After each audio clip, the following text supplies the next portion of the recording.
인문학적 시선으로 보는 부동산 이야기, 부동산 인문학. 안녕하세요. 부동산 인문학 진행을 맡은 민병철입니다.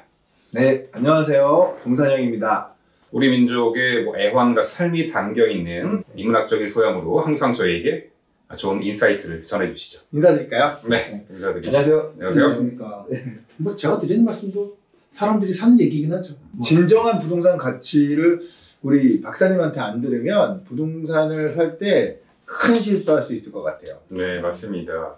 그런 인문학적 지식과 경험, 그리고 삶이 녹아들어 있는 인문학적인 어떤 방향성을 제공해 주시니까 저희도 항상 뭔가 채워지는 느낌이에요. 네. 계속 진행할수록. 자, 저희가 한국 문명 최전선이라는 책으로 첫 녹화를 시작한 게 바로 엊그제 같은데, 오늘이 벌써 한국 도시 아카이브 첫 번째 책이자 마지막 시간입니다. 근데 또 박사님이 또 새로운 책을 출간하셔가지고 또 그 편도 저희가 준비하고 있으니까요.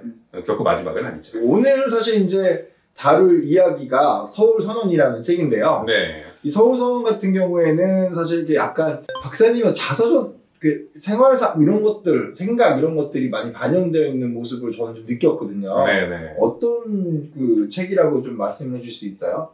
자서전이라고 자서전인데 제가 뭐 인생 한 이제 2분의 1, 3분의 1 살았는데 벌써 자서전 좀 빠르고 저 시점까지 살아온 과정을 정리를 한 거긴 해요. 근데 그거를 어떤 직업을 택했고 이런 거보다는 공간적인 결합으로 서울과 경기도를 왔다 갔다 하면서 살았다는 부분을 생각을 하고 제가 살았던 그게 돌이켜보니까 그 시점에 그 지역은 어떤 형태였다.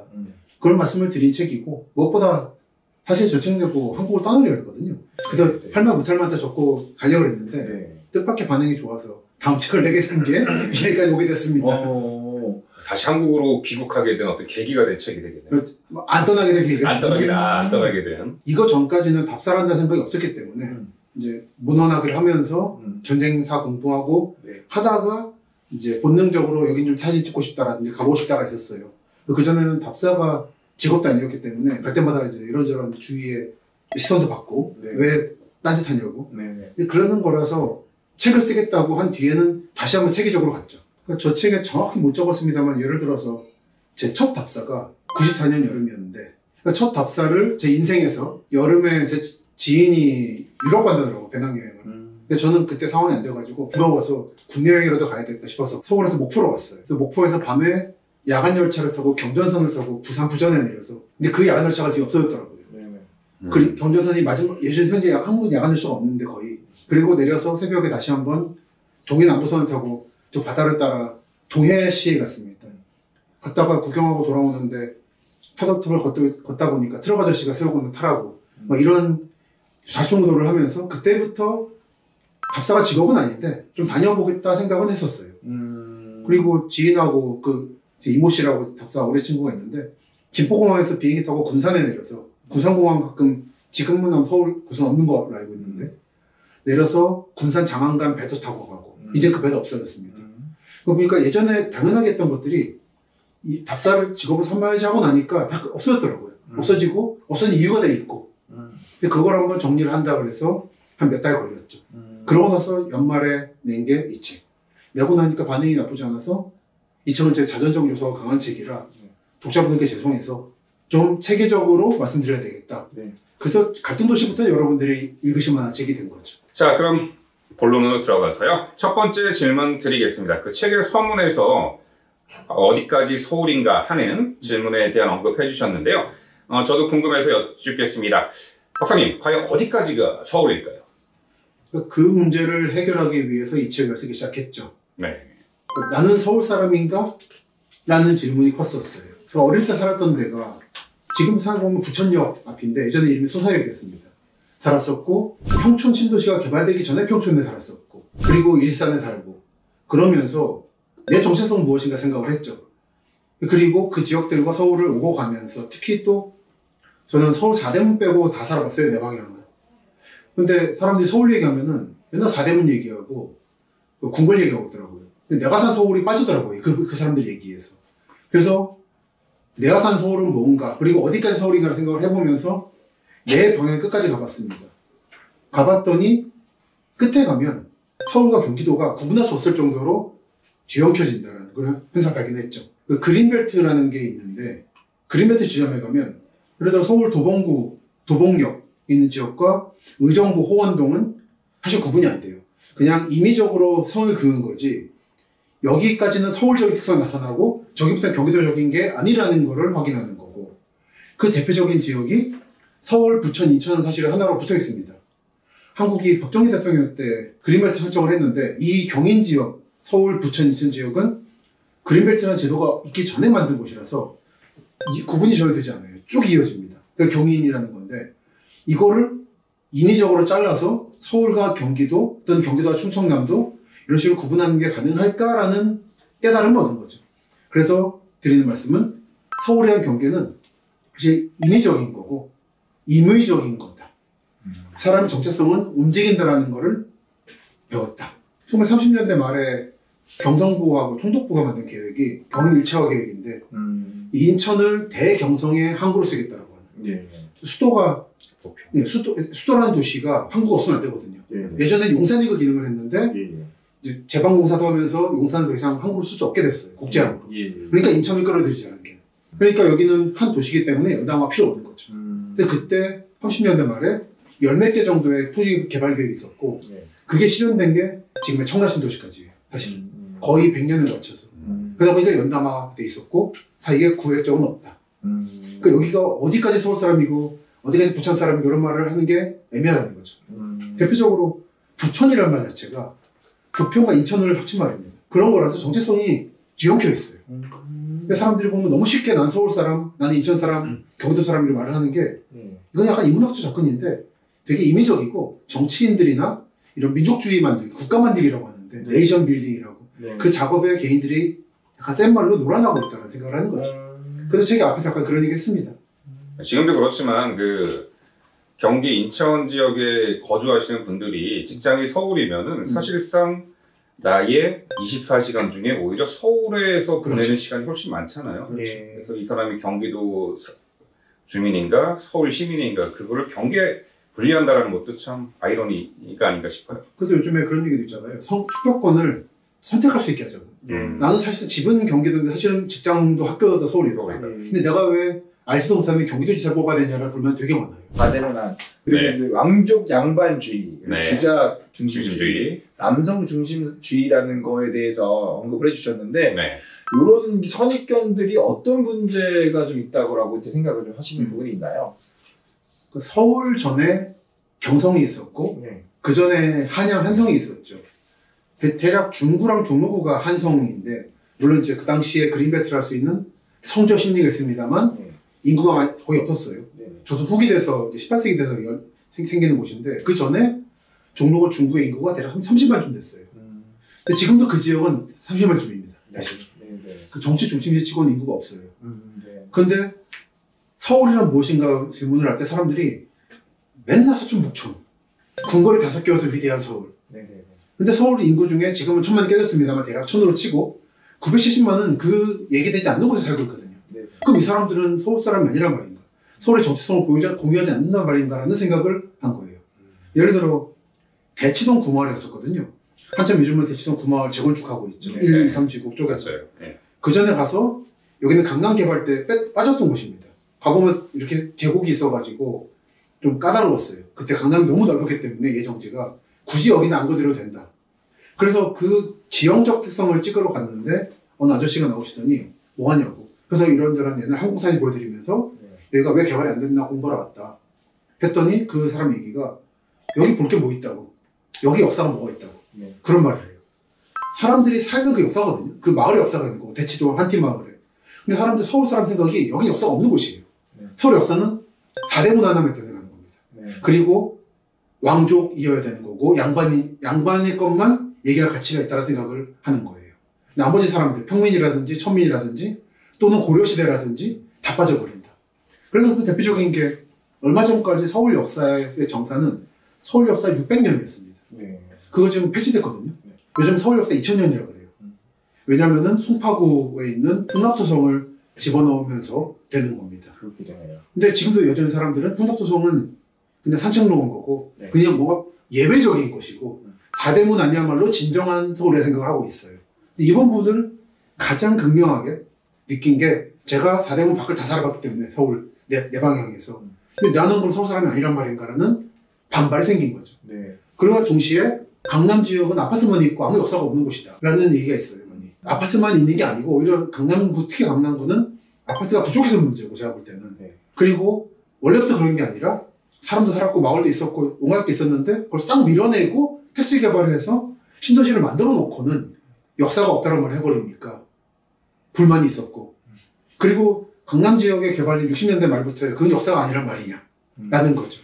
그리고 주차장 중심주의도 주로 이제 뭐 양반 대부분 이제 사람들 인물 평가를 보면 충신 효자였고 강직했고 청렴했고 근데 사실은 청렴하게 했겠습니까? 다 노비가 있어서 노비 부리면서 한 거죠.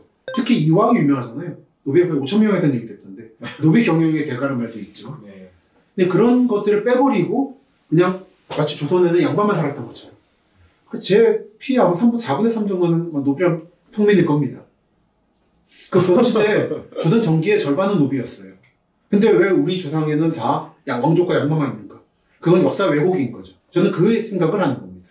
이런 부분에 대한 비판적 인식을 해라. 유명한 얘기들이 있는데 구체적으로 해놨고 그리고 마지막으로 남성 중심주의 뭐냐면 독립문 옆에 서대문 형무소 그걸 역사공원을 개장했잖아요. 네. 그걸 할 때 일본군 위안부 여성들에 대한 기념관을 같이 만들려고 했어요. 근데 그때 남성 측에서 비판을 하면서 그런 패배 역사를 왜 여기서 기념하냐고. 남성 독립운동을 중심으로 승전의 역사를 기록해야 된다고. 그래서 뺍니다. 남녀가 쫙 갈라졌어요. 그때 그래서 굉장히 시끄러웠는데 이런 문제들을 하나하나 건드리면서 제가 생각해보니까 이 5가지가 만들어진다. 딱 한마디로 얘기하자면 승자 독식의 역사 기록이 아닌가. 승자만을 위한 그리고 아름다운 것만 그리고 우리가 지배자 위주의 기억하고 싶은 것만 기억하고 싶은 그런 역사 기록이 어떤 폐해가 아닌가. 저도 다시 한번 생각을 해보게 됩니다. 그리고 네. 하나는 강북 위주의 역사. 강북 위주의 역사 4대문 안에. 그래서 이번에 제 10년간 생각했던 거를 해낸 게 강남책이라는 거죠. 드디어 이제 이 책부터의 큰 답을 하나 내는 게 한 사이클입니다. 강남도 볼 게 있는데 없애버린 거다라는 얘기죠. 그래도 다음 질문 드려보겠습니다. 네, 1936년의 대경성 그리고 1963년의 대서울이 현대 서울의 역사와 문화에 관한 획기적인 시점이라고 말씀하셨는데 과연 두 시기에 어떤 변화가 있었는지 설명 부탁드립니다. 서울의 역사를 보면 서울시의 역사 여러 차례 확장을 합니다. 그 중에 중요한 확장이 2번이 있었는데 하나는 1936년 하나는 1963년 외우기 쉽죠. 3663. 네. 36년 전에 서울이라고 하면 경성이라고 하면 한양이라고 하면 이거는 강북에만 있는 거였어요. 원래 백제시대 단성 백제 때는 송파구 강동구가 중심이었죠. 하남까지. 그랬다가 백제가 고구려에 무너지고 나서 수도를 공주로 옮기고 내려갑니다. 그러고 나서 강남 지역은 거기서 비껴나요. 어떤 역사의 중심에서.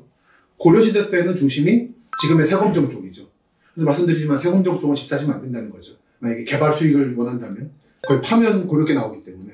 그리고 서울 4대문 지역에 자리를 잡게 되는 게 남경이자 한양 경성인 건데 그랬던 강북의 도시로서의 한양 경성 서울이 36년에 영등포를 가져갑니다. 원래 영등포는 경기도 시흥군의 군청 소재지였어요. 그래서 영등포 역 앞에 보면 요즘에 개발 많이 하는 중앙시장 쪽이 군청 소재지 때부터 개발된 곳들이거든요. 굉장히 오래된 곳인데 그곳이 떨어져 나가게 됩니다. 그래서 이때 영등포 군이라고 했는데 영등포 읍이라고 했는데 고민을 많이 해요.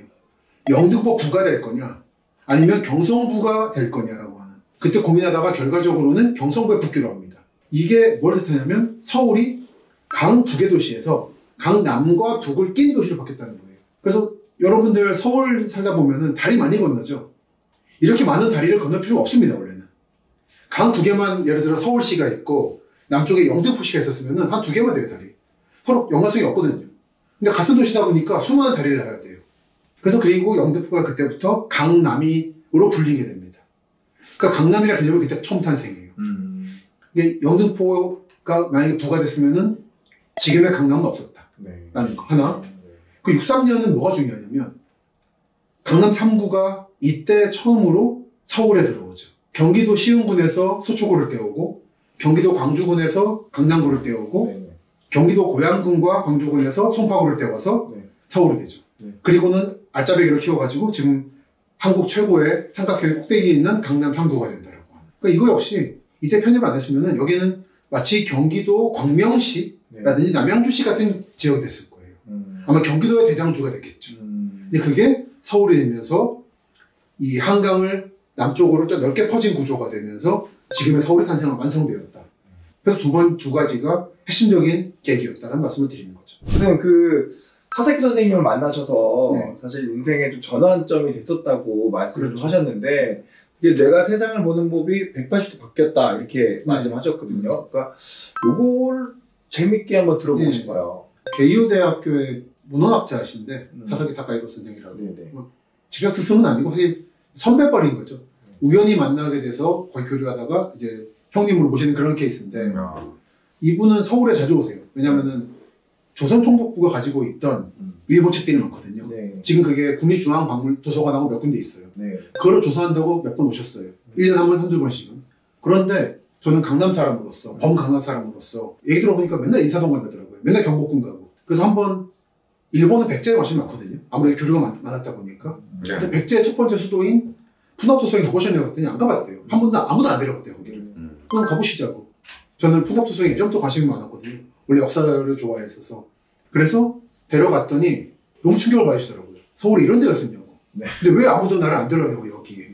그때 코스를 푸나토성에서 보고 그 전통시장 하나 있죠. 조선에서 현대까지 만들어진. 그래서 택시 타고 테헤란으로 거쳐서 교대 와서 곱창을 먹는 코스를 만들었었는데 근데 그 코스를 보여드렸더니 이거를 마치 한국의 폼페이 같다고 이게 푸나토성이. 근데 왜 맨날 경복궁을 데려간지 모르겠다고. 그러면서 하는 얘기가 저는 그때 사실 무슨 입장이었냐면 푸나토성이 예전에는 백제의 왕성이라는 게 인정이 안 됐었습니다. 몽전토성이 왕성이고 푸나토성은 한강을 막는 뚝이라는 게 있었어요. 1925년 대홍수 때 이게 무너졌거든요. 근데 나온 유물들이 그때까지는 별게 없었어요. 기와는 나왔는데 왕성가가 아닌 것 같았을 거예요. 그래서 그 뒤로도 보존 처리를 안 했다 보니까 현대한국 들어와서도 그리고 현대 들어서 그 지금 강남 개발할 때, 특히 송파구 개발할 때 그 당시에 백제 무덤이 한 300개 있었는데 싹 밀어내고 지금 10몇 개 남았거든요. 그걸 일제가 없앤 게 아니라 강남 개발할 때 밀었어요. 막 뼈가 나대고 그랬대요. 그런 상황 속에 남은 게 그 가락동 뭐 고분군하고 소송인데 그래서 제 생각은 원래 거기 아파트 개발하다가 구멍을 뚫잖아요, 깊게. 그때 유물이 쏟아져 나왔었어요. 근데 이거를 개발 측이 묻어버리려고 했습니다. 근데 선문대 이형구 교수라는 분이 그 7, 80년대 강남 개발 때 백제 고분군을 못 지킨 거에 대한 원한이 너무 커서 마운랜드를 버티고 있었던 거예요, 서울 연휴 때. 그걸 잡아낸 거예요. 그걸 경당지구라고 합니다.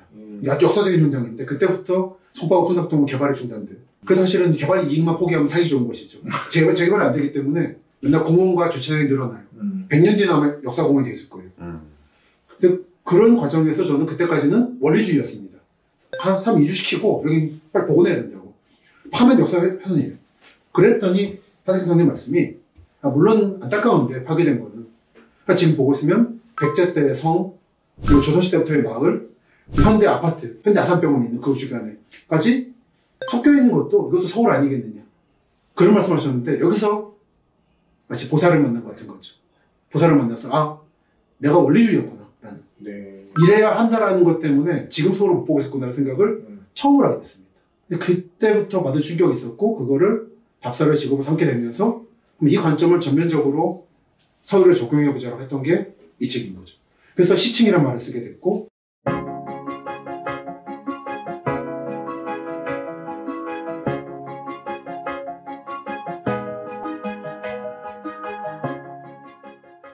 자, 다음은 이 책의 2장의 제목이죠. 나의 서울 역사 40년입니다. 아마 박사님께서 40여 년 동안 대서울 안에서 거주하시면서 만나셨던 서울의 모습들을 쭉 풀어주고 계신 것 같은데요. 책에 이미 소개를 해주시긴 했지만 박사님께서 지금까지 새 서울의 어느 지역에서 살아오셨는지 간략하게 소개 부탁드립니다. 태어난 곳은 합정동이었습니다. 저는 사실 기억이 없는데 약간 사진 한 장 기억이 나는데 아버지 질문에 따르면 단독주택 옆에 배추밭이 있었고 그때까지도 중국인 농부들이 농사를 하고 있었습니다. 유명했었어요. 공도 합정 쪽은 중국인 야채밭이었습니다. 그래서 서울 서북부에 처음 살았고 그 다음에 신반포에 주공 초기 때 살았대요. 그때까지는 기억이 없어요. 첫 기억은 경인선변에 부천 소사 유치원이 기억이 납니다. 그러니까 지금 부천역이 옛날 수사역이었다가 위치를 바꾸게 돼서 지금 수사역은 달라요, 그때하고. 아무튼 그때 기억에 재밌는 게 그 동네에 유일하게 고층 아파트가 하나 있었어요. 지금 가보니까 소사 본동 쪽에 아파트 2개가 있더라고요. 80년대께. 네. 그거 같은데 네. 갔더니 조그만 달걀을 주는 거예요. 네. 그 손님이라고. 너무 충격이었습니다. 이런 달걀이 있나. 봤더니 메추리알이었던 거죠. 그때가 메추리알이 보급되는 시점이었습니다. 그때 기억하실지 모르겠는데 우유 배달하듯이 메추리알 배달을 했어요. 약이라고. 그래요? 예. 80년대 초입니다. 유치원 때니까. 근데 그때 처음으로 이런 게 있구나라는 걸 봤고, 아파트를 처음 봤고, 주택이 아니라. 그리고 소풍을 갔는데 어디 공장 갔었어요. 아마도 부천 경인지대 공장 아니면 영등포 공장이었던 것 같아요. 밀가루 공장 같은 기억이 나는데 아마 대선제품 아니면은 그 당시 더 유명했던 게 구로표 밀가루. CJ. 예. 옛날에 그 까먹었는데 그 할아버지, 복할아버지. 네네네. 구로표 밀가루였죠. 한국에 발견봐도 영등포 들어가는 순간 고소한 냄새가 난다고 하는 구로표 밀가루. 근데 그였던 것 같습니다. 딱 경인의 아이였던 거죠. 그리고 나서 한참 그때 택지 개발이 시작된 잠실로 갑니다. 1단지, 4단지 살고 석촌호수 한참 개발되는 시점. 아직 포장마차 있을 때. 그리고 그 너머에 가락동 이쪽은 아직 허허벌판일 때. 그렇죠. 그리고는 잠깐 평촌에 갑니다. 평촌 개발되는 평촌이었어요. 그때 산업도로가 있고 학교는 남국민학교라고 있고 제가 사는 2층짜리 연립주택이 있고 주변에는 비닐하우스들이 있는데 제 친구는 거기서 할아버지랑 비닐하우스 쓰고 있고 안양이 아닌 완전히 벌판이었죠. 근데 그때 제 친구 어디 살았나 궁금해서 얼마 전에 답사도 있고 책도 썼습니다. 글도 썼습니다만 지금의 수도권 1수단도로 한복판이더라고요. 제 친구 집이. 근데 그때 처음으로 가난한 사람이라는 걸 접했는데 제 친구가 딸기차를 먹으면 맛있대요. 딸기차? 딸기차 있었어요 옛날에. 그래요? 그거를 배고플 때 먹는다고 한 것이. 그 치약이라는 거예요? 딸기라는 치약. 딸기맛 그 먹을 치약을? 그때는 몰랐죠. 어릴 때는. 이게 뭘 말하는지. 애기들이 칫솔질 잘하게 하기 위해서 맛을 좀 가미한 거죠. 예. 근데 그거를 간식으로 먹는. 아빠 엄마 없이 할아버지랑 살고 있는 둘이. 조선가정으로. 그리고 개를 키우고 있고 비닐하우스. 그 주변에는 집이 있었는데 거기는 조선시대부터의 무슨 마을들. 마을. 비닐하우스에 사는 사람이 있었어요. 저희 초등학교, 중학교 때. 그렇습니다.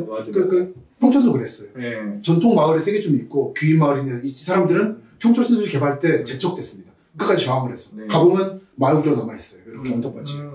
그리고 제가 살았던 그 빌라는 개발돼서 거기에 공원으로 조성돼 있고 고인돌이라도 모아놓고. 네.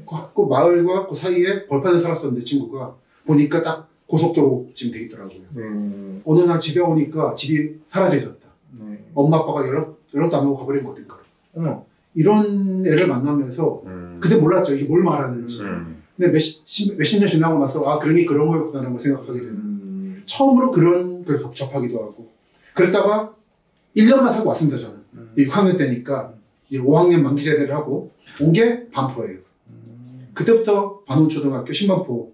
그때 제 인상 깊었던 게 6호가 뒤에 2차 살았는데 한신 텅 비었어요. 땅이. 그때 6호화 백화점이 개장할 때 그 포인트가 넓은 주차장이었습니다. 이거 넓은 주차장이었던 거죠. 언제 가보니까 킴스클럽 생기고 뭐 생기면서 그 넓은 게 사라졌더라고요. 한참 이제 신반포도 개발 중이었던 거죠. 한신 아파트 보면은 땅을 야금야금 사먹었잖아요. 네. 그때마다 2, 3차 붙여가지고 번호가 엉켜있는 3차 옆에 20몇 차 있고 그런 식이거든요. 그게 그 개발 조성을 받고 그 다음 구반포 가서 살았고 노원구 중계동도 가보고 그리고 일산도 가보고 그러니까 저는 학군이 좋은 데로만 갔는데 아니요. 그건 학군이 아니고 대학 때 대학까지를 반포에서 나오고 고등학교 때는 반포에 있었다는 거죠. 그러니까 반원초등학교, 경원중학교, 반포고등학교 바로 그 학교에서 보면은 백화점이 보였습니다. 그날 무너진 날을 저쪽 보니까 연기가 자욱하게 피어있고 그 현장에서 보셨네요. 제 지인의 어머니도 그날 백화점에 있다가 에어컨이 꺼졌었거든요. 예. 그게 다행이었습니다. 더워서 많이 나갔어요. 예. 2시간 정도 꺼졌기 때문에. 그래서 직원분들이 희생이 컸던 게 손님들은 더워서 나갔기 때문에. 예. 그때 무너지기 시작했죠. 예. 그리고 제가 직접 아는 사람은 아닌데 그날 딱 그 시간에 문을 들어가다가 무너지는 기압에 쏠려가지고 튕겨나가 산 사람. 그런 재난 지역이었고. 운이야. 사는 사람들도. 네. 1학년 때 학교 가는데 예. 학교 다니던 다리가 무너지더라고요. 다리 성수대교. 예. 그날 통학하던 날이었어요. 예. 그래서 재난지도로서의 강남이라는 개념을 처음 느꼈죠. 맞아요. 한국이 현대가 되면서 이런 안전이라는 부분을 빼고 도시를 보고 있구나라는 걸 처음 느꼈습니다. 그래서 제가 답사책을 쓰거나 부동산 관리 책을 쓸 때도 안전 얘기를 좀 생각하시라는 게 재난지대 가면서 살다 보니까 그런 게 있었던 거죠. 그리고 그 뒤로 뒤로는 일산 살고 그래서 왔다 갔다 하면서 지금 살고 있는 거죠. 그 지나온 시간들 속에서 박사님 사실 잠실에서도 좀 거주를 하셨잖아요. 잠실의 1단지, 4단지 여기 지금은 이제 아파트로 다 바뀌어 있는 상황인데 그때는 5층 아파트, 지금은 이제 뭐 리센치, 뭐 LC 이렇게 바뀌어 있는데 이 아파트들에 대한 과거 기억은 어땠는지 좀 여쭤봐도 돼요. 그때가 올림픽이 결정된 해였어요. 81년. 네네네. 그래서 주경기장 공사를 하고 있어서 그 공사장에서 숨바꼭질하고 놀았고 그리고 아시아 선수촌이 없었습니다. 갈대밭이 있었고 한복판에 교회가 있었어요. 그 교회를 다녔는데 제 손만한 메뚜기가 떠다니더라고요. 그래서 보면서 그 갈대밭 넘어서는 탄천이 있고 그 넘어서 강남구인 거죠. 그래서 어릴 때 기억에 교회 갔다 와서 그 강 건너가서 오락실에서 오락을 하고 온 기억이 있어서 그 뒤에 아시아 선수촌 생기고 보고 많이 충격받았네요. 그 갈대밭이 사라진 거. 새마을시장은 있었고. 그 또 하나 기억이 아직 롯데가 없어서 백화점이 한정쇼핑이라고 있었어요. 그 보면 꽤 유명한 얘기입니다. 한정쇼핑이 잠깐 알바하고 있다가 빠져나가고 신격회장이 전체 개발을 하게 되는 올림픽을 기념해서 그 전 단계였는데 그때 석촌 선수가 얼어붙었어요. 그래서 위를 걸었던 기억이 나네요. 스케이트하고 막 그랬겠네요. 그 마라톤도 하고 거기 순두부하고 포장마차 되게 많아서 새벽에 가서 먹었던 기억이 나네요. 부모님하고. 그래서 저는 초중고를 나온 거는 반포인데 가장 어릴 때 서울에 들어왔던 게 잠실이다 보니까 잠실을 고향으로 생각하는 게 있습니다. 자, 박사님. 그리고 잠실 이후에 부천하고 평촌을 잠시 거치시고 반포에서 초, 중, 고를 다 나오셨어요. 자, 지금은 대한민국 최고의 부촌 중 하나가 된 반포. 박사님께서 보신 반포의 과거와 현재 이야기 부탁드립니다. 반포 얘기 들어가는군요. 네. 사실 반포는 잠실하고 같아요. 백사장이었던 곳을 제방을 쌓고 공유수면 매립을 해서 만든 곳이죠. 그래서 평평합니다. 네. 평평하다 보니까 예전에는 사람이 못 사는 곳이었는데 근대의 토목기술로는 건물 짓기 좋은 땅이 된 거죠. 그런 부분에서는 반포 잠실을 같다고 보고 예전에는 반포 하면은 첫 번째 강남이었던 영등포 동작 관악의 동쪽 땅끝이었는데 한때 반포는 관악구였습니다. 관악구 반포 주공아파트였어요. 그랬던 곳이 이제는 그 왼쪽을 서반포라고 부를 정도로 중심이 돼버린 거죠. 그래서 처음에는 신마포 쪽에 살다가 구반포 쪽에 살다 보니까 또 양쪽을 다 경험했는데 혹시 구반포는 좀 조용한 게 있습니다. 예전에 만들기도 했고 거기는 대형 평수랑 중앙 도로를 중심으로 대형 평수와 소형 평수를 섞어놓다 보니까 그리고 땅끝이다 보니까 국립묘지가 옆에 있죠. 전체적으로 조용합니다. 그 조용함이 구반포 쪽의 특징이에요. 여기 반해서 신마포 쪽하고 잠원동을 해서 묶어서 반포라고 저는 생각을 하는데 한신타운을 여기는 한국 최대로 번화한 곳이죠. 강남 고속터미널이 있고 반포 인터체인지가 있다 보니까 아주 대조적인 두 가지가 있습니다. 그리고 산을 하나 넘어와서 남쪽은 법조단지가 만들어지면서 여긴 여기대로 또 하나의 다른 구역 세 개가 있다고 보시면 되고 이 중에 북쪽의 산 너머의 북쪽 두 군데를 경험을 한 겁니다. 그래서 개인 경험으로는 살기 조용한 거는 서쪽 구반포 쪽인데 지금 사실 이제 철거 끝나고 올라가고 있죠. 근데 재밌기는 신마포 쪽이 재밌어요. 그 강남고속터미널이 저는 사실은 진짜 마음의 고향인데 경부선 쪽 그 모양 재밌는 이런 건물 있잖아. 6학년 때 거기 5층에 가서 버스 타고 지방 갔던 기억이 나요. 예전에는 거의 1, 2, 3, 4, 5층이 다 출발 지역이 다른 거였어요. 예, 맞아요. 기억나요. 근데 그 뒤로 건물이 노후화 판정이 나면서 밑에서 한 거죠. 그 지금도 가끔 그 건물 답사를 하는데 왜냐면 곧 없어질 거거든요. 최근에 신세계가 복합 개발을 발표했잖아요. 얘기를 좀 들어보니까 거기밖에 땅이 없답니다. 대규모 개발을 하기 위해서. 근데 그건 없어질 것 같아요. 그러니까 마음의 고향으로서의 강남고속터미널. 그리고 3호선 고속터미널역에서 터미널로 이어지는 그 지하라인 느낌이 있으실지 모르겠습니다. 뭔가 그 공간에 대해서. 그 뭐 꽃시장인 거 같으시네요. 그렇죠. 꽃시장이라든지 옛날에 한가람 서점이 있었고 지금 한가람 문구는 있죠. 지금도 미술하는 사람들 많이 살아가는. 가보면 특유의 냄새가 있어요. 달짝지근한 냄새가. 한 30년 쌓인 냄새입니다. 올 때마다 고향의 향기로 30년 쌓인 냄새라고 말씀하시는 역시 거의 3, 40년 쌓인 거죠. 겨 있는 그 냄새. 그 냄새가 있습니다. 거기 오락실에서 게임하고 친구들 만나고. 그래서 아마 전 지금도 강남 반포 갈 때마다 약간 고향 생각이 난다고 하는 게 경부선 건물이 남아있는 게 굉장히 커요. 근데 그거 없어지고 하더라도 큰 틀은 아닌 것 같은 게 블럭이 그대로입니다. 옛날 신마포 주공 3단지 자리가 바뀌어가지고 아파트가 되고 하는데 이게 아니 싹 밀어버리고 새로 블록을 설정하는 게 아니라 예전 블록 그대로라서 그러니까 사람들이 그래요. 자기 살던 집 없어지면 다 바뀌었단 말을 하는데 제가 볼 땐 그게 아니에요. 블록이 안 바뀌면은 상상이 됩니다. 그냥 지금도 한 번씩 반포 경부선 터미널 10층에 올라가면 전망 있는 거 아시죠? 저 어릴 때부터 대학 때까지는 거기 사실은 아무도 모르는 곳이었고 기사분들 밥 먹는 곳이었는데 호석정이라고 있어요. 거기서 인생 처음 육회를 먹었던 곳인데 그때는 아무도 몰랐고 그 성당 하나 있고 그랬던 곳입니다.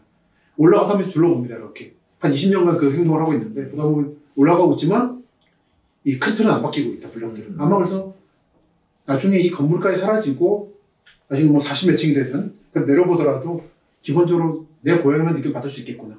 그래서 생각하는 게 건물로만 보면 안 되고 도시는 블록으로 봐야 되고 이거까지 밀려버리고 새로 손을 그으면 그때 정말 그 지역은 사라지는 것이다. 그래서 생각한 게 건물의 그 도시에 가장 역사를 남기는 마지막 존재는 건물이 아니라 길이다 생각을 처음 했습니다. 그래서 대서울의 길이라는 책을 쓰게 됐죠. 그래서 서울 강북은 지금 고려시대 길로 남아있어요. 한 1000년짜리 길이 남아있습니다. 그렇기 때문에 사람들이 바뀐다, 없어졌단 말을 쉽게 하면 안 된다는 생각을 하는 거예요. 그럼 교수님 그 유학 이후에는 일산에 좀 계셨잖아요. 일산에 계셨을 때 대곡역이 좀 생뚱맞다고 느끼셨다고. 그렇죠. 거기 이제 GTX가 생기면서 이제 더 크게 발전할 것으로 이제 사람들이 말씀을 하시는데 그렇죠. 대곡역을 그렇게 좀 인상 깊게 볼 수 있었던 인사이트가 또 따로 있었던 건가요? 대곡역뿐 아니라 그때는 삼성 지축도 그랬어요. 대화역 3호, 수도권 열차 3호선. 대화역부터 쭉 내려가서 쭉 오다 보면은 대곡역 나타나면 갑자기 도시가 사라집니다. 그러니까 칼을 자른 것처럼 농촌에 나타나요.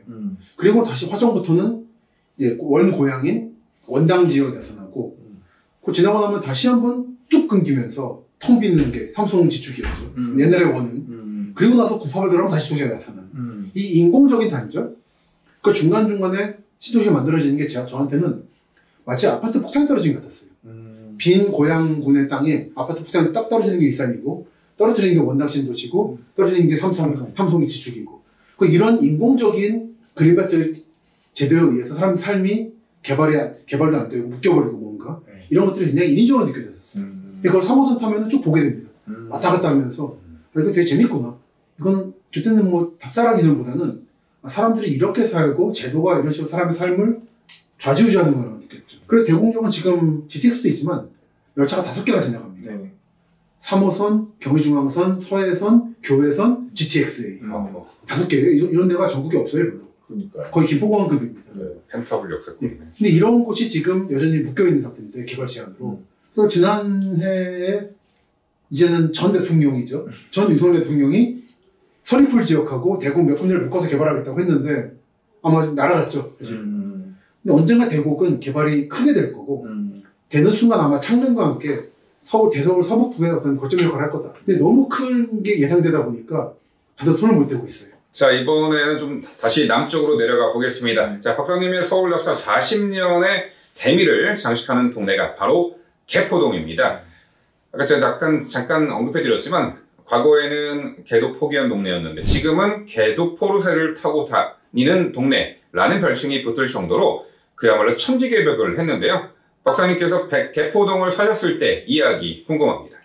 개포동과 양재천을 떼놓고 볼 수가 없는데 양재천이 굉장히 오염된 하천이었죠. 그걸 정비하면서 지금까지 사람들이 걸어다닐 수 있는 곳이 된 게 그쪽 지역의 땅값을 올리는 거라고 보기도 합니다만서도 그 양재천이 워낙에 자주 범람하다 보니까 그래서 동네가 예전에 농촌 시절부터 살기 힘든 곳이었어요. 그런 사람들이 모여들었고 그런 사람들이 모여든 흔적 중에 하나가 호이동 재건마을이라고 하는 그리고 구룡마을 그런 거죠. 거기 지금도 그런 말하자면 빈민촌이 4군데가 있습니다. 개포주공 1단지를 둘러싸고 4군데가 이렇게 호이안 형국으로 아마 그런 마을들이 먼저 있다가 그 지역을 일부 밀어내고 마치 유럽 기사들이 진부다듯이 만들어낸 성곽이 개포주공 1단지라고 이해를 했어요. 특히 강남구라는 게 처음에는 대략 강남역의 북쪽 지역을 먼저 개발했고 그 다음에 내려와서 양재천까지 북쪽을 개발한 게 대치라든지 거고 그 다음 천을 내려와서 개포를 만들고 산 넘어가서 만드는 게 수서 일원인 거죠. 그래서 지금 이렇게 산 크게 따라서 움직이는 건데 그 거의 마지막 단계가 개포였던 거죠. 그때 개발할 땐 이미 양재천 주변으로 그런 분들이나 특수한 종교단체들이 모여 있었고 이들을 어떻게 밀어내고 강남구 비싼 강남구 일원으로 만들 것인가 싸움이 아직도 안 끝난 거다 라고 저는 본 입장입니다. 이게 끝날 이게 뭐냐면 구룡마을의 재개발이 끝나고 포기동 작업마을도 힘든 분들인데 이분들에 대한 어떤 것 보상이라든지 임대주택이라든지 완성되는 순간이 아마 어떻게 보면 강남구 개발의 끝이라고 보기도 하죠. 약간 그런 중간에 걸친 성격이 개포였습니다. 그래서 전 개포 좀 일단 막판에 살았는데 한참 이제 아파트 한 동 남기지 말자 얘기 나올 때 살았었어요. 집이 엉망이더라고요. 집주인들이 관리를 안 했어요. 금방 무너질 거라고. 그렇죠. 그때 느낀 게 아파트가 오래됐어도 관리만 잘하면 오래 갑니다. 근데 거의 망하라고 재단을 짓는 상황이었어요. 천장이 막 떨어지고. 근데 이거는 관리 실패다. 근데 한국의 아파트 주인들은 자기 집 자기 안 사니까 거기에 딴 데 사니까 사실은. 제가 살던 집에 주인은 타워플리스 살았는데 그 옆에 사실은 관심이 없는 거죠. 그래서 그때 느낀 게 뭐냐면 한국 사람들이 말하는 주민이란 무엇인가라는 걸 처음 생각했어요. 주민. 거기에 월세나 세입자로 30년 산 사람하고 딴 데 살면서 거기 토지 소유권을 가지고 있는 주인하고 누가 주민이냐. 이건 답이 없는 얘기입니다. 그래서 보면은 도시재생할 때는 세입자들이 주민인 거고 재건축 재개발을 할 때는 조합원들이 주민인 거고 그 갈등 문제는 그걸 해결해 주는 게 정치가 할 일인데 정치는 거기서는 입을 다문다라는 거. 그래서 얼마 전에 매경 컬럼에 썼습니다. 주민이란 무엇인가 라는 얘기. 그러니까 사람들이 말을 잘 써야 돼요. 그래서 사람 일부러 섞었습니다. 주민이란 말을 가지고. 그걸 느낀 게 개포였다. 그리고 그 지역 개발하고 나서 결국은 한국의 전세제도는 옛날에 2년마다 움직였잖아요. 그러다 보니까 그 지역에 대한 관심이 없어요. 결국은 떠날 곳이라서. 물론 유명한 늘어났었긴 했습니다만 그런 느낀 게 저는 이제 이름 알문화를 하니까 왜 한국 사람들이 거대 역사에만 관심을 가지는가. 국가, 민족. 자기가 사는 곳을 오래 못 살거든요. 대부분 사람들은. 떠나야 되거든요. 사실은 민주주의라는 건 풀뿌리입니다. 내 동네부터 관심을 가지면서 올라가는 건데 기납적으로. 다들 맨날 떠돌아다니니까. 제가 떠돌아다니는 사람이고. 그러다 보니까 한국의 민족주의라는 게 뿌리가 없이 거대 산도만 있는구나. 국가, 민족만 있는. 그런 걸 느끼게 한 것도 되게 개포동에서 많이 느꼈어요. 그거는 유학 끝나고 나서 이제 좀 세계상을 바라보는 관점이 생겼고 이제 좀 들여다보자는 생각을 하면서 산 곳이 그쪽이다 보니까. 근데 한편은 자본주의 국가는 소유권이 중요하기 때문에 그러니까 이거는 답이 없는 충돌이라고 생각을 하는 거죠. 다만 이제 재정 착률을 높일 필요는 있다는 생각을 하게 되는 거죠. 그 경성. 옛날에 경성이라고 말했죠. 근대 이렇게 표현해야 되나? 경성. 그렇죠. 서울에서 이제 청계천이라는 곳이 있어요. 이게 좀 새롭게 탄생했는데 요즘 저희가 다닐 때는 뭐 데이트도 하러 가고 또 아이들 손잡고 가고 사실 양재천 전에 말씀해 주셨는데 이 천이 공원 역할을 같이 해주고 있잖아요. 또 잘 만들어 주셔가지고 그 의미가 담긴 청계천이 사실 역사적으로 문화적으로 어떤 이야기가 또 펼쳐질지 우리 박사님께 한번 여쭤볼까요? 청계천에 대해서 사람들이 오해하는 게 복개를 했다가 복원을 했죠. 뚜껑 덮을 때 뺐죠. 네, 그렇죠. 뚜껑 덮기 전에 굉장히 맑아서 사람들이 빨래를 하고 그랬다라는 착각들을 합니다. 거기는 원래부터 그렇게 깨끗한 물이 아니었어요. 조선시대 초기부터 조금 더 사회검정 쪽에서 내려와서 수도를 만들면서 이게 운하처럼 판 거죠. 준천을 했다고 하는데 이걸 한 번씩 왕이 해주는 게 큰 일이었습니다. 판 거예요, 거기가? 원래부터 개천이 있겠지만 이게 그렇게 맑고 그런 게 아니라 좀 그나마 쓸만하게 정비를 계속 해줘야 되는 것이었어요. 더 관리를 해줬군요. 그러다가 도저히 안 돼가지고 일제 때부터 덮으려고 하다가 현대 한국 겨우 덮은 게 청계천 복개였던 거고 덮었더니 더 문제가 커가지고 끄집어낸 게 이명박 시장 때의 복원이었다. 그래서 저는 복개 시절에 들어갔었는데 이명박 시장 때 행사가 있었어요. 복원을 해야 한다는 명분을 주기 위해서 얼마나 오염되는지를 시민들에게 공개하는 행사가 있었습니다. 그때 당첨이 돼서 방독면 쓰고 들어갔는데 지가 안내해서 방독면. 그때 대략 청계천 이가쯤에서 같이 들어가서 보고 수표교 있던 위치에 이렇게 시멘트 표시되어 있었습니다. 그때 복귀하던 사람들이 이 위치다라고 그래서 언젠가 다시 복원하면 여기를 해야 된다라고 표시해둔 게 있었어요. 그런 거 체크하고 한참 여름이었는데 남산 쪽에서 이제 물이 흘러오는 게 보이더라고요. 백사장은 좀 깔려있고 시커멓는데 그런 거 보고 7, 8갈쯤 가면 굉장히 넓어져서 작업용 차도 드나들고 근데 보면 위에 구멍이 있었어요. 가스가 차면 안 돼, 폭발하니까 빼는 그 아래마다 담배꽁초 아래로 수국이 쌓여있는 다 버리니까 그런 것들을 보면서 이 천은 관리해야 되는 천인 거다. 우리 아름다운 게 아니었던 거고 여름만 비 내리면 좀 물이 흐르다가 겨울 되면 건천이 되는 그런 곳이었다. 그리고 중간중간에 복원할 때 한 8가 9갈쯤에 오간수문이라고 있었어요. 거기서 역전꾸러기가 많이 나왔답니다. 동대문을 밤 되면 닫잖아요. 옛날 조선시대 때. 그래서 문틈으로 이렇게 숨은 사이로 사람한테 드나들었는데 그래서 아마 어느 도둑이 도망가다가 잘못 떨어뜨려가지고 요즘꾸러미가 땅에 있지 않았을까 추정하기도 하고 그랬던 곳인 거죠. 그 천을 따라서 일제 때 두 가지 교통계획이 만들어지는데 하나는 기동차길이라고 지금의 동대문 동쪽부터 뚝섬과 광진교까지 중에 도시 전철을 놨습니다. 이건 전차랑 다른 거예요. 기동차로 부릅니다. 경성궤도 서울궤도라고 불렀어요. 지상으로 가는 지상입니다. 그래서 청계천 복귀했을 시점에 답사를 쭉 했었는데 7, 8가쯤 가면 기동차길이라는 팻말이 남아있었습니다. 또 하나 계획이 일제 말기 때 지하철을 놓을 계획을 했었는데 그 계획했던 노선 중 하나가 청계천을 활용한다는 거였어요. 파이스트니까. 네. 근데 이거 실현은 안 됐고 그때 일본 쪽에서는 도쿄에 긴자선 같은 게 만들어졌기 때문에 전혀 뭐 화합의 계획은 아니었습니다. 그 계획이 결국 실현된 게 서울 지하철 1호선인 거죠. 그리고 보건공사 할 때 기억하실지 모르겠습니다. 도깨비 시장 있고 거기 상인들이 많이 있었잖아요. 네. 팔가 황학동 쪽에. 맞아요. 특히 육교 시장이라고 있었어요. 차에 복개돼 있고 사람들 다니고 있고 위에 육교들이 있으면 시장들이 있는 요 상인들은 복원이 되고 나면 갈 데가 없었습니다. 그래서 이분들이 하고 타협을 하다가 한참 이제 시야가 엉켜가지고 제가 그 시위 장면을 많이 봤었네요. 그래서 천을 복원하고 하는 게 단순하게 역사적으로 이런 게 아니라 살고 있는 시민들과의 관계를 봐야 된다. 또 하나 청계천을 60년대 때 서울 구도심 개발한다고 사람들이 밀어낸 게 성남 광주대단지였고 청계천을 복원한다고 밀어내는 게 송파구 가든파이브고 서울 동남부와 서울 강북의 관계 같은 거 청계천을 둘러싸고 이렇게 왔다 갔다 하는 거라는 것도 느끼기도 하고 여러 가지로 하나로 말할 수 없는 서울의 정비와 확장에서 핵심적인 데가 청계천이었고 이 사람들을 어떻게 할 것인가를 가지고 늘 고민하다가 만들어내는 게 잠실부터 성남까지 관계 이런 과정의 근원이 청계천이었다라는 하나로 말할 수 없는 복잡한 게 있습니다. 그걸 답사해 보시면 많이 지금 느끼실 수 있을 거다. 자, 이제 책의 중반부에서 요즘에 가장 핫한 지역 중에 하나죠. 신용산을 답사하신 내용이 흥미롭습니다. 지금은 용산이 용산 공원과 용산국제업무지구로 천지 개벽을 하고 있는데 과거 식민지 시대의 풍경이 남아있는 신용산을 다녀오신 이야기 부탁드립니다. 마침 요즘에 정비창 전면구역 약간 들여다봤습니다만 사람들이 착각하는 게 용산이 풍수가 좋다. 그 풍수 좋은 건 구용산이고요. 신용산이 있으면 구용산이 있겠죠. 네. 효창 쪽 가보시면은 용원동이라든지 꽤 언덕입니다. 그게 원래 용산이에요. 네. 남산부터 쭉 뻗어 나오는 용 같잖아요. 근데 거기 보시면 아시겠지만 지금 부촌이 아니죠. 그 예전의 풍수하고 지금 다른 거다. 신용산은 뭐냐면 그 구용산이 아닌 백사장 지역을 갈아엎어가지고 거기 약간 사람 마을이 있었습니다만 밀어내서 밀린 사람들이 만들어낸 게 보광동과 한남동인 거고 언덕까지. 그 빈 땅에 만들어지는 게 일본군 기지인 거고 용산역인 거고 신용산 신장로 거리인 거죠. 대략 삼각지부터 신용산역까지가 그 구역을 보시면 됩니다. 그러니까 지금 사람들이 용산 개발 많이 하는데 용산 개발 얘기하면서 풍수 얘기하는 건 사실은 딴 얘기하고 있는 거라는 겁니다. 사람들이 너무 모르시더라고요, 그 얘기를.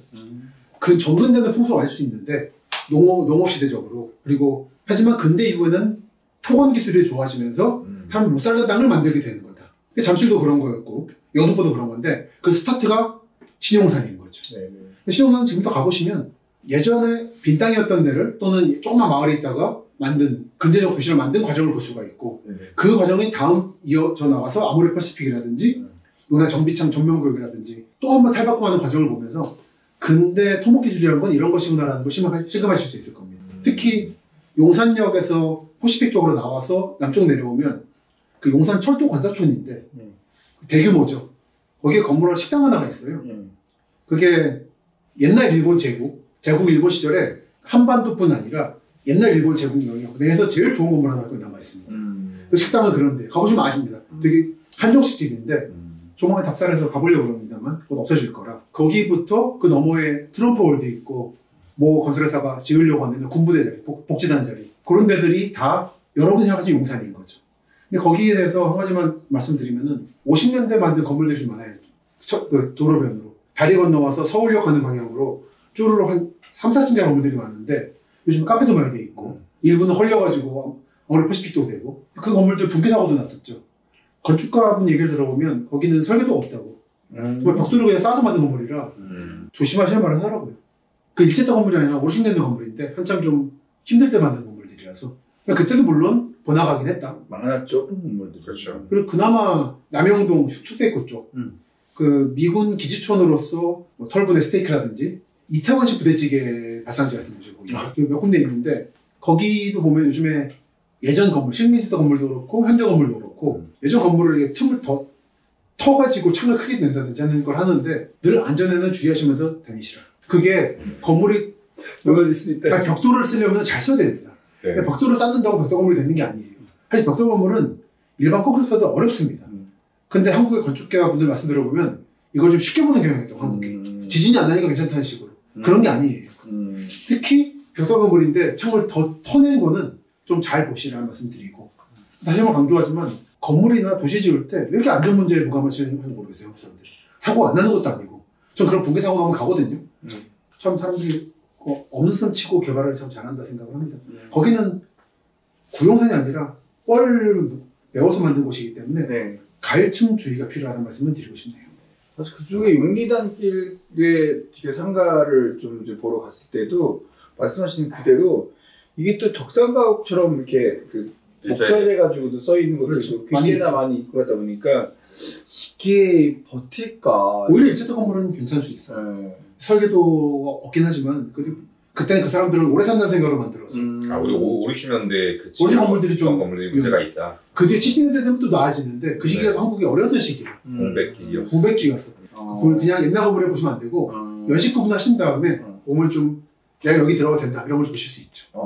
그리고 아까 말씀드렸습니다만 이 원래 지금 저지대 쪽에 살던 사람들을 밀어내고 만든 게 일본 공기지 미군 기지인 건데 용산 공기지 밀려난 사람들이 간 곳이 지금의 한남 3구역이라든지 한남 2구역 이런 곳들이 있죠. 바로 얼마 전에 다녀와서 좀 말씀을 조금만 드리면은 이제 3구역은 패스 치고 있더라고요. 지금 녹화하는 시점에서 며칠 뒤인 4월 15일에 퇴거 끝낸다고. 일반적으로 아시겠지만 퇴거가 잘 안 되잖아요. 여러 가지 이유에서. 근데 3구역은 오래 끌다 보니까 아무래도 좀 이번에 순조롭게 진행되는 것 같습니다. 거기가 보면 옛날 천변, 그러니까 백사장면 마을 사람들이 모시던 부군당 같은 물리의 신들이 있는데 사당이 있어요. 예. 예전 문에 문 닫혀있어가지고 못 보다가 이번에 가보니까 열렸더라고요. 이제. 아마 고정은 안 될 것 같은데 보고 나오는데 직원분들이 다니면서 감시하고 있더라고요. 그리고 그 언덕바지에 이미 아파트로 개발된 데하고 맞는 언덕바지에 보광동 상이용사촌이라는 게 있었어요. 그쪽이 원래 이태원 공동묘지 지역인데 일본인들이 그 개발을 시작하면서 마무리를 보냅니다. 그게 마무리 탄생이에요. 근데 완전히 못 옮겨가지고 뼈가 좀 남았대요. 그래서 그 동네가 한참 이제 50년 개발할 때 도깨비불이 많이 나왔답니다. 도깨비불이 뭐냐면 사람의 뼈가 공기에 노출되면 인이 나오는 거라서. 네. 그러던 동네에 상용사들을 살게 한 집단 단지가 있어요. 그것도 이제 사라진다고 하고 마지막으로 봤고 저는 답사할 때 늘 보는 게 꽃과 자동차인데 한국은 어느 골목이나 불법 주차가 있어요. 근데 철거 직전에는 주차가 없습니다. 그래서 그 골목의 모습을 진짜 보기 위해서는 철거 직전에 가야 되고 그렇게 가면 지금 딱 목련 피어 있더라고요. 이 목련은 아무도 보지 않는 목련. 그 느낌을 늘 철거 직전 지역에 가서 기록을 할 때 보게 되죠. 그러니까 이렇게 그 도시가 몇십 년간 쌓였던 모습이 마지막으로 사람 없을 때 한번 꽃피고 사라져가는 거라는 느낌? 3구역은 그렇게 사라지겠더라고요. 2구역이 시작이던데 예를 들어 포인트만 몇 개 알려드리면은 중미 아파트라고 거기는 상가 아파트입니다. 그 내려가면 보광동 종점이 있고 한 곳입니다만 중미 아파트 벽에 보시면 항아리를 깨서 붙인 게 있어요. 그 세운상가의 김수근 건축가가 좋아했던 방식이래요. 네. 그거를 적용한 건데 사람들이 잘 모르고 지나가셔서 그건 지금 포함되어 있더라고요. 그리고 그 동네 가면은 제갈공명을 모신 사당이 있어요. 그 사당에는 사실은 두군당이라고 하는 물의 신인데 이름만 제갈공명이에요. 원래 일본 기지 쪽에 있다가 같이 올라온 건데 지금은 약간 절처럼 바뀌고 있어서 접근이 어렵습니다만 제갈공명 모시는 게 그림 같은 게 있어요. 거기 계시던 무당분이 김점례라는 분인데 그분이 자식이 없었답니다. 자손이. 그래서 그 동네 경로당에 재산을 기증하고 제사 지내달라고. 그 무당 기념비가 있어요. 그 골목에. 한남 2구역입니다. 거기 어디냐면 우사단길이에요. 우사단길. 그래서 왜 우사단이 발생했냐면은 이태원에서 놀고 새벽에 보광동으로 가서 사람들이 술국을 마셨어요. 그 중간이 우사단길이라서 그 발생한 거고. 그 보광동 종점 지역이 맛집이 유명해진 게 그런 방송국의 사람들이 넘어가서 먹기 좋은 곳이라서. 그런 역사들이 있는데 이게 이제 사라져갑니다. 저 한남상구역은 참 예전부터 다녔고 답사를 직업으로 한 뒤에도 열심히 다녔던 곳인데 솔직한 마음으로는 이제까지 안 사라진 게 좀 어떤 부분에서는 좀 안타까웠어요. 언제까지 끌 거냐 도대체 이거. 나 너무 마음이 아픈데 빨리 차라리 끝냈었으면 마음이 있었는데 이번에 가보고는 아 진짜 끝나는구나 이제. 그걸 느꼈네요. 2주가 이제 완료가 된 거죠? 진짜 완료가 된 것 같습니다. 네, 이제 마지막 질문입니다. 책의 후반부 401페이지에 소제목으로 붙여주신 문구 중에 초라해서 소중한 서울이라는 문구가 있습니다.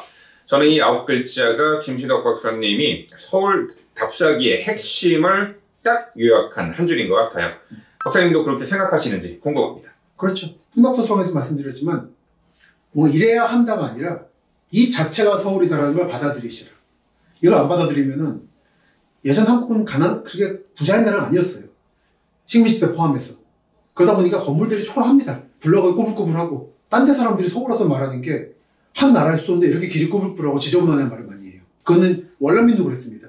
함흥 이런 데는 원산 같은 데는 계획도시였는데 피난하더니 그 말로서 경성이 이런 데였죠. 꾸불꾸불하고. 오히려. 근데 그 자체가 서울이라는 거예요. 근데 그걸 못 받아들이면 헐어버리고 깔끔하게 복원을 해버립니다. 그건 사실은 역사 왜곡인 거예요.